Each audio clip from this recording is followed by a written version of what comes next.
অনুরূপ আল্লাহ তাবারক ওয়া তাআলা যে আমাদেরকে সিয়াম দিয়েছেন, এর মধ্য থেকে আল্লাহ তাবারক ওয়া তাআলা যে সিয়াম আমাদেরকে দিয়েছেন, এর চোখের সিয়াম আছে, কানের সিয়াম আছে এবং জবানের জিহ্বার সিয়াম আছে। শুধু পেটে না খাওয়ার নাম সিয়াম নয় এবং স্ত্রী সহবাস না করার নাম সিয়াম নয়।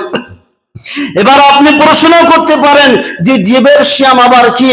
আল্লাহ তাবারক ওয়া তাআলা জীব যেমন দিয়েছেন, এই জীবর দ্বারাই, এই জিহ্বার দ্বারাই রমজান মাসে আমাদের কোন রকমের মিথ্যা কথা, কোন রকমের চুগলখড়ি, কোন রকমের গীবত, কোন রকমের পরচর্চা হবে না। এই জিহ্বাকে সব সময় আমাদেরকে ব্যস্ত রাখতে হবে আল্লাহর তেলাওয়াত, আল্লাহর জিকিরে ব্যস্ত রাখতে হবে। যে কান দিয়েছে আল্লাহ তাবারক ওয়া তাআলা, সেই কানে কোরআন তেলাওয়াত শুনতে হবে, হাদিস তেলাওয়াত শুনতে হবে এবং তাফসীর শুনতে হবে। কোন রকমের গান বাজনা, নাট্য, থিয়েটার, কোন রকমের কিছু শোনা যাবে না। এটাই হচ্ছে সিয়ামের হক আদায় করা।